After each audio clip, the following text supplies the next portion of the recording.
muito bem-vindos a mais umas palavras cruzadas aqui na companhia, portanto, deste grupinho que aqui se encontra, portanto, todas as semanas, variando os seus oradores, mas sempre com o desejo de apresentar então a palavra de Deus todas as semanas. Hoje tenho o grande privilégio de estar na excelente companhia do meu querido amigo e irmão Gilberto Durão, que me vai ajudar, sem dúvida, também a aprofundar o tema desta lição, desta semana, que tem muitas coisas para nos revelar, sem dúvida nenhuma, principalmente no que diz respeito ao alcance, portanto, daqueles que estão ainda lá fora na ignorância e no desconhecimento, então, da palavra de Deus, do Evangelho de Jesus Cristo. Gilberto, muito bem-vindo, que Deus te abençoe.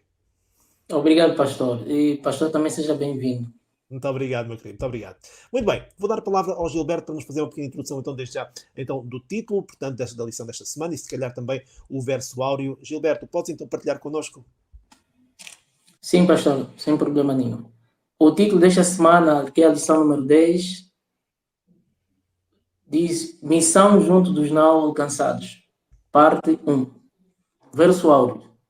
O Deus que fez o mundo e tudo que nele há, sendo o Senhor do céu e da terra, não habita em templos feitos por mãos de homens. Atos, capítulo 17, verso 24. Muito bem, muito bem. Este é um texto, desde já, que nos vai dar muitas informações ao longo desta lição, Gilberto, não é verdade? Mas se calhar vamos então tentar começar um pouquinho mais, portanto, pelo início, portanto, antes de chegarmos aqui ao verso 24 deste mesmo capítulo, que nos vai ser muito rico em revelar um pouco da experiência do apóstolo Paulo, exatamente na cidade de Atenas. Ora, muito bem, então nós compreendemos, Gilberto, portanto, que enquanto estava, portanto, em Atenas, portanto, que era uma cidade famosa pela sua filosofia, portanto, pelas mentes que ali surgiram de facto, não apenas na área da filosofia, mas mesmo, até mesmo na questão da religião, na questão da matemática, na questão da arquitetura e por aí fora, não é verdade? Enfim, Paulo ali alcançou de facto pessoas com, digamos, com diferentes backgrounds, portanto com diferentes históricos, digamos assim, e muitos deles na verdade tinham uma origem e uma visão do mundo completamente diferente, completamente dispar, portanto, daquilo que era a filosofia dos judeus, e em particular dos hebreus, e do próprio apóstolo Paulo, não é verdade? Mas é interessante, Gilberto, que o apóstolo Paulo não deixou de tentar alcançar estas pessoas. E eu perguntava, talvez, na tua opinião, o que é que tu encontraste no apóstolo Paulo que fez com que ele tivesse este desejo, então, de alcançar estas almas, apesar de serem pessoas tão diferentes, com diferentes visões da vida e da própria religião e do próprio Deus, não é verdade? E ele, mesmo assim, parece que manteve este desejo de alcançar estas almas, não é verdade? Sim, na minha visão, eu acredito que Paulo tinha no seu intuito, na sua mente, de que Deus tinha o objetivo, a finalidade de alcançar todo tipo de pessoas. E também para dizer que Paulo estava fora da sua área de conforto, porque Paulo não vivia em Atenas, ele foi a Atenas esperando Paulo e Silas. E podemos notar aqui que Paulo, diferente de muitos cristãos, tinha aquela visão de que todos deviam ser alcançados por Deus. E ele, como qualquer um de nós, ficaria mais confortável trabalhar com pessoas da sua zona de conforto, da sua origem, como os judeus e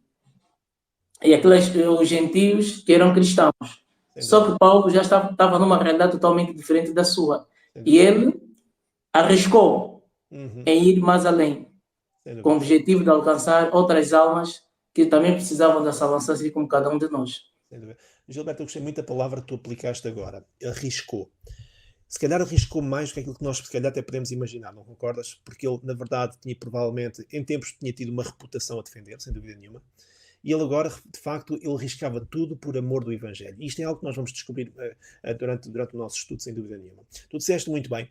Portanto, ele estava em Atenas à espera, inicialmente, portanto, de Silas e de Timóteo, que tinham ficado em Tessalónica, portanto, ainda a trabalhar. E Paulo, então, avançou mais rapidamente para Atenas. E diz-nos, portanto, agora no capítulo 17 do livro de Atos, onde vamos passar alguns momentinhos, portanto, ainda durante este programa, no verso 16 diz-nos então que enquanto Paulo os esperava, portanto, esperava Silas e Timóteo em Atenas, o seu espírito, e esta é uma palavra muito interessante, Gilberto, que se comovia em si mesmo, vendo a cidade tão entregue à idolatria. Ora, muito bem, há aqui um aspecto muito interessante. Este comover, como é que tu entendes este comover, Gilberto? Não sei se queres desenvolver um bocadinho esta questão aqui deste texto que é tão crucial, na verdade, quando diz que Paulo se comovia em si mesmo, vendo a cidade tão entregue à idolatria. O que é que tu achas que isto quer dizer aqui? O que é que isto nos revela do apóstolo Paulo? Apóstolo Paulo, como tinha o poder e o Espírito Santo na sua vida, o apóstolo Paulo sentiu compaixão deste povo. Era um povo que adorava Deus de coração, mas não adoravam Deus desconhecido. Então Paulo estava preocupado, porque era muita idolatria em Atenas. E isto comoveu de tal maneira que Paulo envolveu-se em pregar esta mensagem, porque não queria que nenhum dos atenienses pudesse se perder. Então Paulo achou por bem, e pela a presença do Espírito Santo, porque o que muitas das vezes nos faz nós termos compaixão das pessoas é quando o amor de Deus está enraizado no nosso coração. Nós vamos ter empatia, vamos nos colocar no lugar destas pessoas. E como todo cristão nasce todo discípulo nasce, todo seguidor de Cristo nasce no reino como um discípulo. Então Paulo não fugiu à regra. Muito bem. Ele teve essa compaixão, porque ele também sabia que Deus queria que os atenienses pudessem ser alcançados como os demais. Muito bem. Sabes, Gilberto, é muito interessante aquilo que acabas de dizer. Permite-me apenas acrescentar aqui um detalhe. Olhando um bocadinho para o texto, eu sou um bocadinho, gosto muito de estudar os originais gregos e hebraicos, né, e tudo mais. E a palavra comover, que pode mudar um pouquinho dependendo da versão que nós temos, na verdade no original é uma palavra que é muito, muito abrangente. É a palavra paraxono.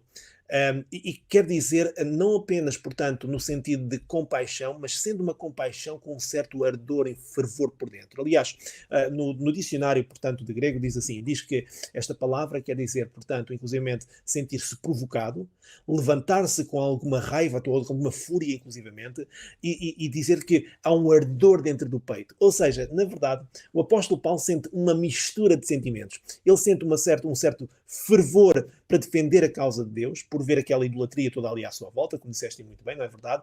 Este desejo de ganhar almas, portanto, para Deus, mas também sente, de facto, um dever, um zelo que o queima por dentro, na verdade, e que o impele a fazer diferença e a não ter medo de pregar exatamente junto destas pessoas. Ainda que ele faça, Gilberto, de uma forma até bastante comedida, como nós vamos ver, não é verdade? Porque nós conhecendo o apóstolo Paulo, ele não tinha papas na língua, não é verdade? Quando ele tinha que dizer alguma coisa, ele falava, simplesmente, não é? Mas, na verdade, ele vai tentar adaptar-se às circunstâncias, por ser um homem também bastante académico, um homem bastante inteligente, vai tentar fazer as coisas de uma forma bastante comedida. Agora, sabes, Gilberto, e eu gostaria também de ter um teu comentário em relação a isto. Nós hoje também vemos muita idolatria à nossa volta. E penso que é aqui que nós podemos fazer uma pequena adaptação daquilo que aconteceu no templo do apóstolo Paulo, portanto há quase 2000 anos atrás, para aquilo que acontece hoje. Nós hoje também não estamos fora de um contexto que está ausente em termos de idolatria. Nós vemos idolatria de muita forma e feitio, não é verdade? A idolatria é prevalecente em diferentes formatos hoje em dia, não é verdade? Hoje podem não ser só e apenas os ídolos de pau e de pedra, digamos assim, não é verdade? Há outros ídolos por aí que, na verdade, que são aclamados pelo público em geral, pelas pessoas em geral, pela comunidade, pela sociedade em geral, não é verdade? Pessoas de carne e osso, que porque, enfim, ou porque cantam bem, ou porque tocam bem um certo instrumento, ou porque aparecem muito na televisão, enfim, são igualmente idolatrados e, na verdade, têm tantos seguidores como, na verdade, havia já na altura, no tempo desta filosofia grega que era tão prevalecente em termos do seu misticismo e da sua mitologia que já havia no tempo do apóstolo Paulo. E eu perguntava-te, Gilberto, como é que tu vês aqui, como é que nós podemos gerir, de facto, e apelar às pessoas para que se foquem, de facto, num só Deus, para deixar a idolatria do mundo que hoje é tão prevalecente também nos seus diferentes formatos? Como é que nós podemos então apelar às pessoas para abandonar esse tipo de práticas? O que nós podemos fazer, no meu ponto de vista, é nós não damos muito de frente com as pessoas. Nós temos que ter cuidado, porque eu vou já praticamente fazer uma ligação Sim. com as lições subsequentes. Nós temos que tirar os pontos em comuns. Uhum. Nós temos que ter cuidado, porque se o apóstolo Paulo, vendo o povo a adorar ídolos, e ele dissesse, ou começasse a criticar a adoração dos atenienses, o evangelho de Paulo seria rejeitado. Então Sim. nós temos que olhar com compaixão as falhas ou os defeitos das pessoas. Muito bem. Temos que ter muito cuidado. Exatamente. E dizer que, como disse muito bem, existem várias formas de adorar ídolos. E os ídolos de hoje são mais difíceis de serem identificados. Exatamente.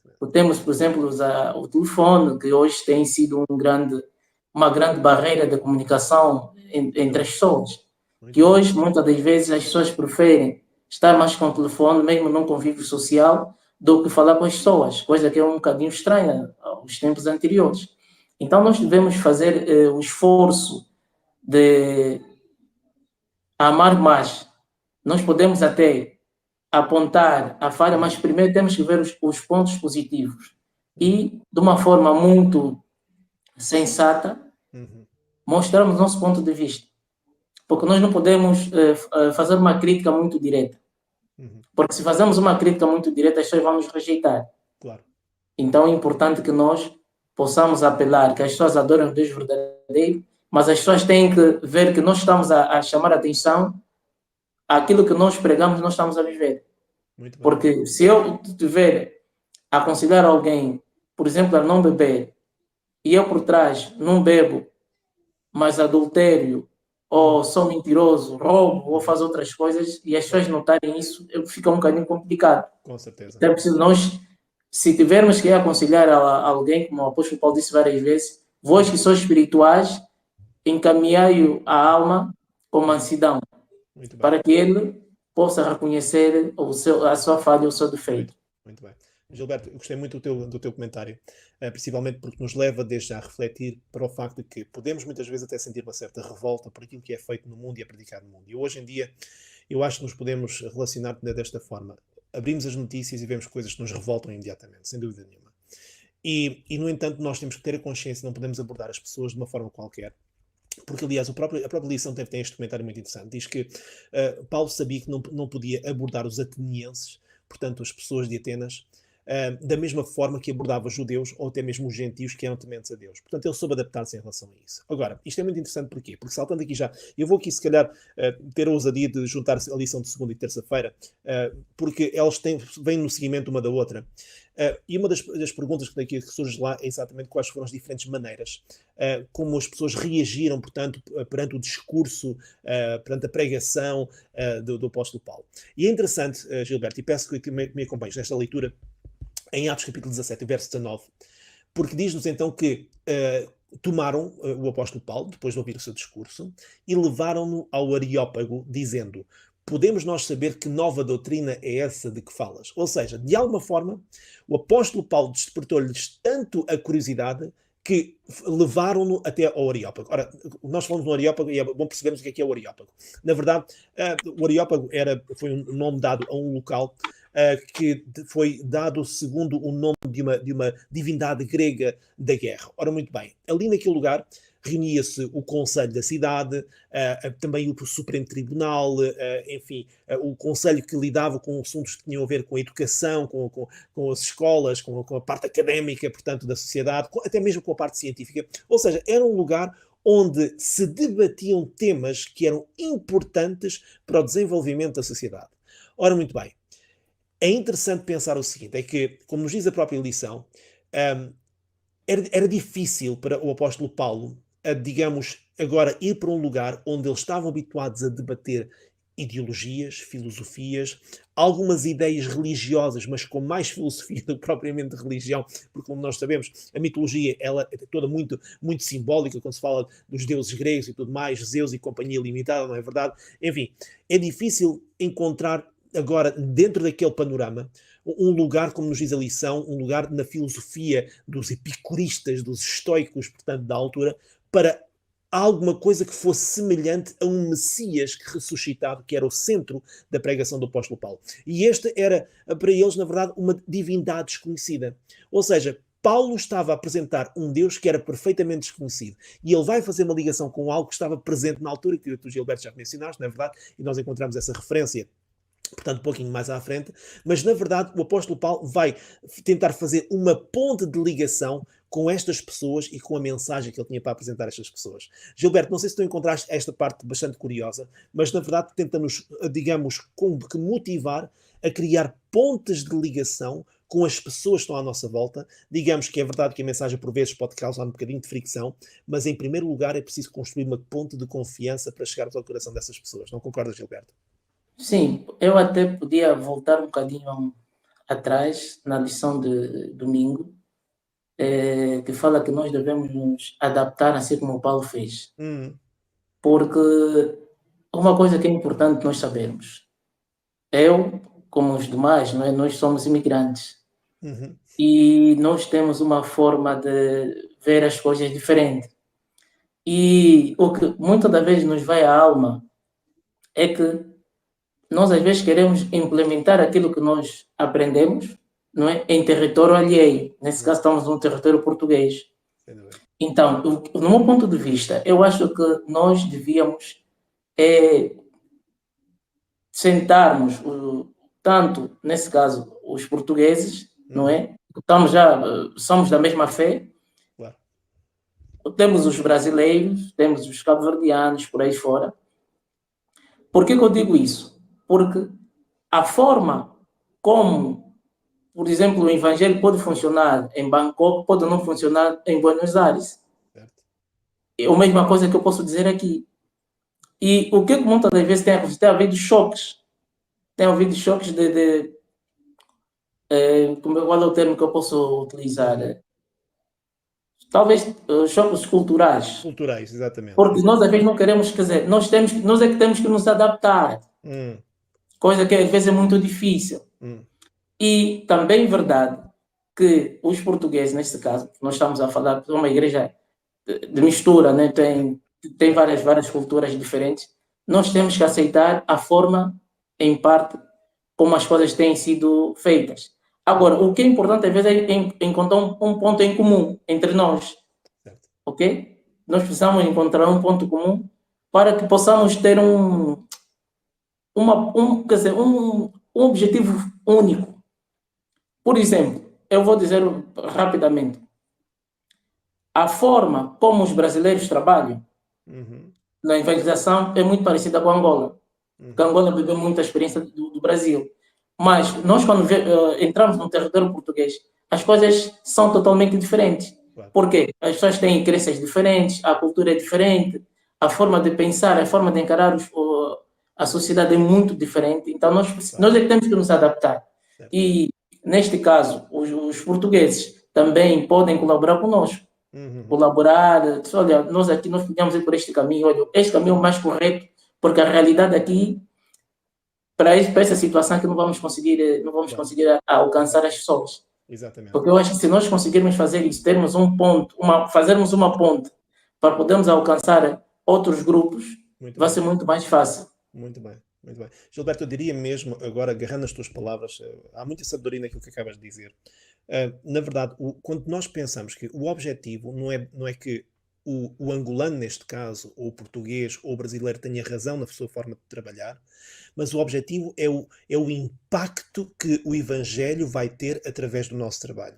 Se esse é, na verdade, o nosso objetivo, então nós temos que compreender logo à partida que o seguinte, é que a mensagem do Evangelho é suposto ir a toda a nação, tribo e língua, de acordo com aquilo que nós encontramos em Apocalipse capítulo 14 e verso 6, não é verdade? Então, se é esse o objetivo, então não importa tanto se é o meu método que é melhor do que o outro, importa o impacto que esse método vai ter no coração daqueles que estão aqui. E então, neste caso, eu gostei muito daquilo que tu disseste, porque é interessante o facto que o apóstolo Paulo conseguiu fazer essa ponte de uma forma brilhante, e ele vai usar um pouquinho mais deste brilhantismo naquilo que nós vamos encontrar agora no verso 22 do mesmo capítulo, portanto, de Atos 17, verso 22, se me quiseres acompanhar. Eu até te ia pedir, Gilberto, se não te importas, se puderes ler Atos 17, 22, eu gostaria de dizer uma coisa muito interessante em relação a este texto. Se estiveres aí contigo, podes ler então e partilhar então connosco para enriquecer o nosso estudo. Diz o seguinte: estando Paulo no meio do Areópago, disse disse: homens atenienses, em tudo vejo que sois muito religiosos. Ok, muito bem. Então, é interessante que na tua versão diz religiosos, na minha versão diz supersticiosos, e é interessante porque os próprios tradutores da Bíblia ficaram confusos em relação àquilo que encontraram aqui. E porquê? Permite-me explicar o seguinte. Mais uma vez, o apóstolo Paulo vai usar um termo grego na forma como está a falar, que é um termo, digamos que é um bocadinho dúbio. É uma palavra, digamos que é uma palavra super comprida, diz assim, deisidaimonesteros. É uma palavra muito comprida, mas que na verdade é o seguinte. Paulo, mais uma vez, brilhantemente, então, usa uma palavra que é ambígua, que tanto pode ser um elogio como pode ser uma crítica. Ou seja, levantou a atenção daquela assembleia para se questionarem o que é que ele queria dizer com aquelas palavras. Ou seja, a tradução literal desta palavra basicamente é assim: se for num sentido positivo, quer dizer, vós que na verdade reverenciam os deuses que são piedosos e são religiosos. Mas se for no mau sentido, pode ser traduzido sempre da seguinte forma: vós que sois supersticiosos, medrosos e supersticiosos. Então, as pessoas na altura ouviram Paulo usar esta palavra e ficaram sem saber, espera aí, mas ele está-nos a elogiar ou está-nos a criticar? O que é que ele está aqui a dizer com isto? Então, de uma forma absolutamente genial, e eu acredito inspirada, não tenho dúvida nenhuma, Paulo vai suscitar o interesse deles porque eles agora querem saber, mas o que é que ele quer dizer com isto, afinal de contas, não é verdade? E é interessante porque depois, então, fazendo a ponte para o texto logo a seguir, o verso 23, não é verdade? E nós, principalmente ali o Gilberto já tocou um bocadinho nesta questão. Então ele diz, porque passando eu, e vendo os vossos santuários, ou seja, ele viu vários santuários, e nós sabemos, na verdade, que o povo grego era constituído por pessoas também que eram grandes arquitetos e que construíam monumentos absolutamente extraordinários, na verdade. Então, diz ele, achei também um altar em que estava escrito, aquilo que o Gilberto já tinha dito, então, o que era escrito ao Deus desconhecido. E ele depois vai acrescentar esta frase, ele diz, esse pois que vós honrais, não o conhecendo, é o que eu vos anuncio. Ou seja, Paulo, mais uma vez, levantou, suscitou uma grande curiosidade. Então, mas ele está-nos a dizer que estamos a fazer uma coisa bem ou estamos a fazer mal? Porque, afinal de contas, onde é que ele se posiciona no meio de tudo isto? E então ele vai explicar que, na verdade, está a tentar fazer uma ponta, a dizer, o Deus desconhecido é esse que eu conheço, é esse que eu sirvo e é esse que eu vos venho, então, apresentar. Não sei se queres dizer alguma coisa em relação a isto, Gilberto. Eu acho que é uma forma genial, na verdade, como Paulo foi buscar algo que lhes era, digamos que lhes dizia respeito e vai fazer uma ponte direta para com o Deus com quem ele se relacionava de uma forma tão pessoal. Sim, o que eu posso dizer é o seguinte, é que Paulo não criticou a religião falsa ou dos deuses falsos dos atenienses. Pelo contrário, ele encontrou os pontos positivos, que de certeza foram poucos, para ele conseguir tirar vantagem nisto. Exato. Porque Paulo, ele conseguiu identificar que, apesar deles adorarem um Deus falso, eles eram verdadeiros na sua adoração. Sim. Porque eles eram devotos, religiou a devoção. Sem dúvida. A forma como é que eles se entregavam ao Deus desconhecido. Sem dúvida. E um aspecto que eu achei extremamente importante é que Paulo sabia que eles não estavam certos, mas não veio dizer, olha, vocês adoram a Deus falsos, vocês não prestam, vocês vão ser queimados. Claro. Pelo contrário, ele encontrou algo de positivo muito bem neste povo ateniense. E eu sublinhei uma citação da irmã White, que diz assim, o Senhor nunca abençoa aquele que critica e acusa seus irmãos. Muito bem. Pois esta é obra de Satanás. Evangelismo, página 102. Então nós temos que ter cuidado. Porque se o apóstolo Paulo centralizasse a sua mensagem na crítica, embora que ele estava certo, não é? Porque eles não estavam a adorar o Deus verdadeiro, adoravam ídolos, adoravam a idolatria. Paulo não fez isso.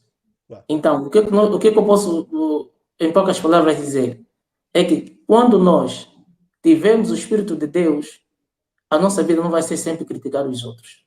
Pelo contrário, nós vamos orar para essas pessoas. Exato. E vamos ver aquilo que as pessoas têm de positivo.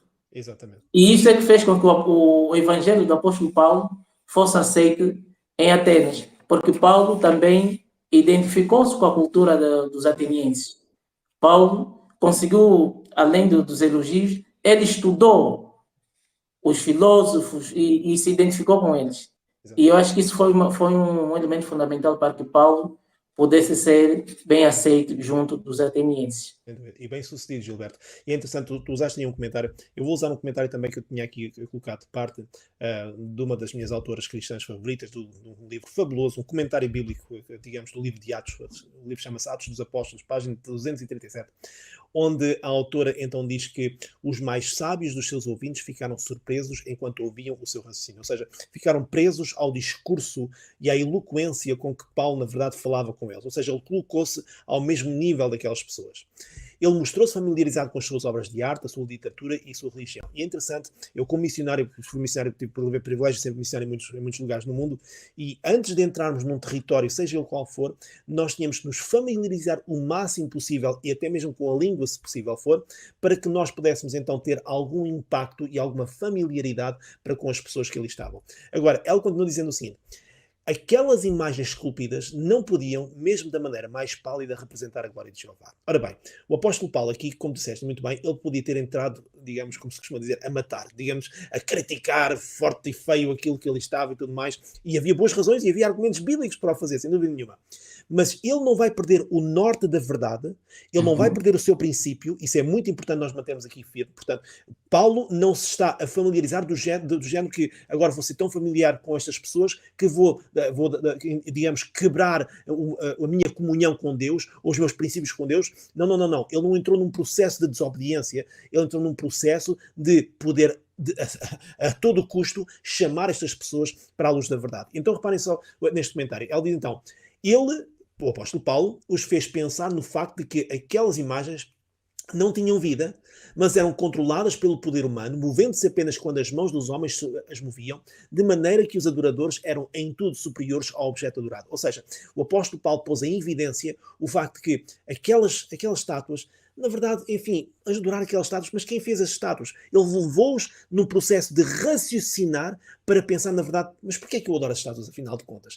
É muito bom quando nós podemos, na verdade, levantar questões, não é questões críticas, mas questões para que as pessoas possam, na verdade, raciocinar e posicionar-se em relação àquilo que elas próprias fazem. Então ela termina dizendo assim: Paulo levou a mente dos seus ouvintes idólatras, para além dos limites da sua falsa religião, a uma visão certa da divindade a quem eles denominaram Deus desconhecido. Espetacular, não é, Gilberto? Na verdade, Claro. como este comentário demonstra exatamente como Paulo, de uma forma subtil, colocou questões que eram fundamentais para que as pessoas, na verdade, compreendessem de onde vêm, para onde vão e se querem estancar a sua vida espiritual, a vida religiosa, baseada em imagens que foram criadas de acordo com as capacidades artísticas de um ser humano, e ainda hoje nós temos isso, e dobrar-se e servir essas estátuas, como ainda hoje acontece, e perguntarem-se, será que é isto que Deus quer que eu faça? O verdadeiro Deus? Será que os deuses são exatamente isto que eu vejo aqui à minha frente? Ou isto é fruto apenas da capacidade artística das pessoas que aqui vivem? Então, na verdade, o apóstolo Paulo levou as pessoas a questionarem-se elas próprias a sua própria religião, e é por isso que nós vamos ver então o impacto que isto vai ter, na verdade, e já temos pouco tempo agora, mas apenas aproveitar estes minutinhos que nós temos a seguir. Não sei se, Gilberto, se queres ler o verso 24 então, porque na verdade acho que é um verso absolutamente essencial para o nosso estudo.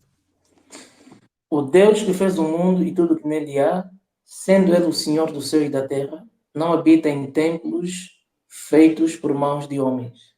Gilberto, isto podemos dizer que num lugar dado a monumentos de grande impacto visual, isto foi no mínimo chocante para o apóstolo Paulo dizer tal coisa, na verdade.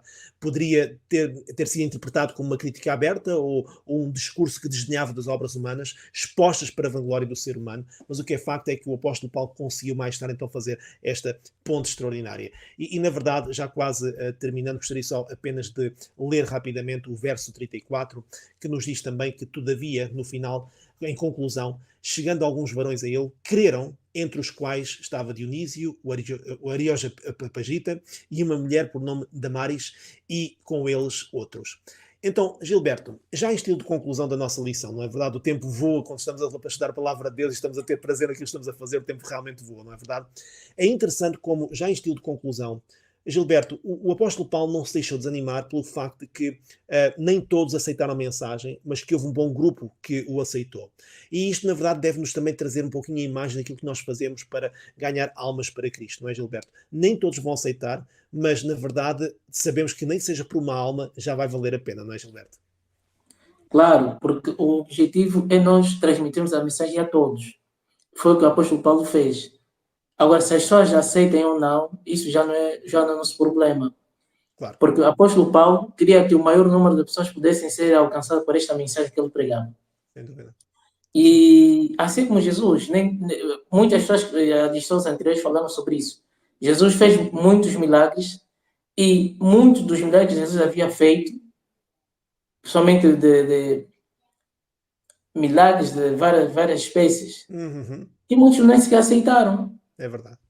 E assim como nós também, às vezes, o nosso contato com outras pessoas, às vezes nós não sabemos uma ou duas palavras que nós falamos pode transformar uma pessoa e essa pessoa um dia pode vir a estar no céu.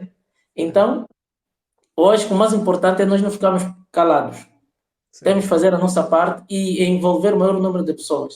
E Sem assim dúvida. como o apóstolo Paulo, nós não ficarmos conformados. O Sem dúvida. apóstolo Paulo, quando viu a idolatria nas ruas de Atenas, ele ficou comovido.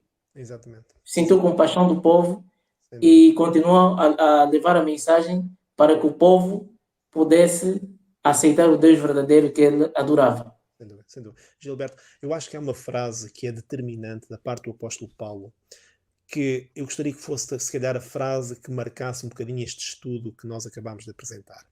No verso 27, ele fala de um Deus que não está longe de cada um de nós.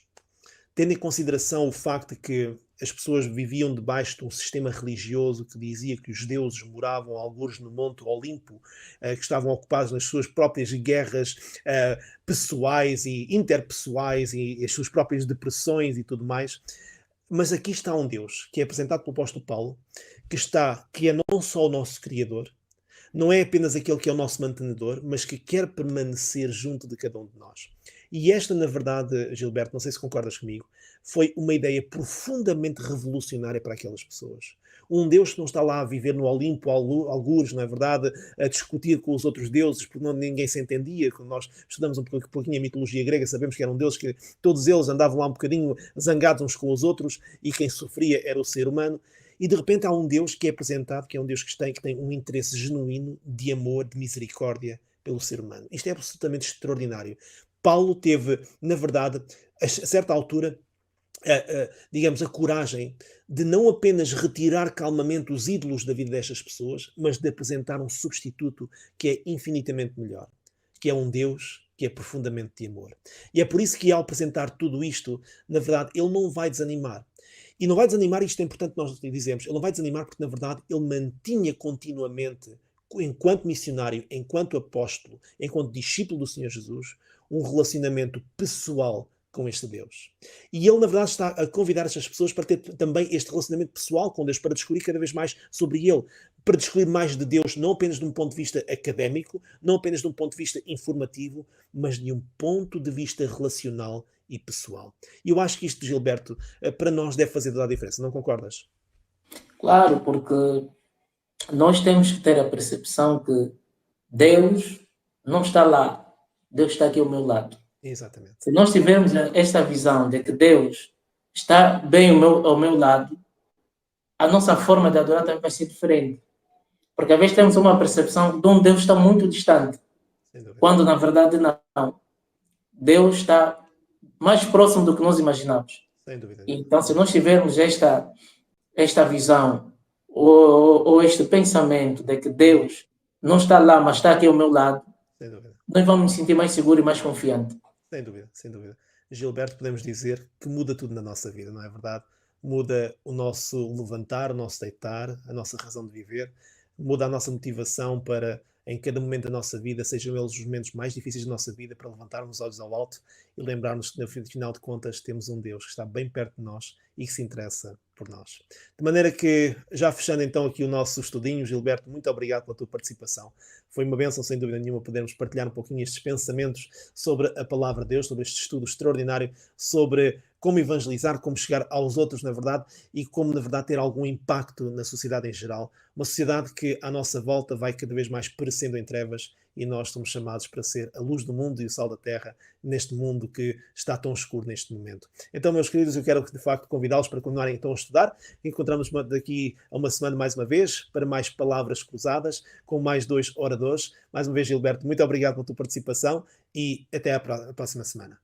Tá? Muito obrigado, pastor. Obrigado pela forma como passou a lição, como moderou. Muito obrigado. Obrigado, Gilberto. Obrigado.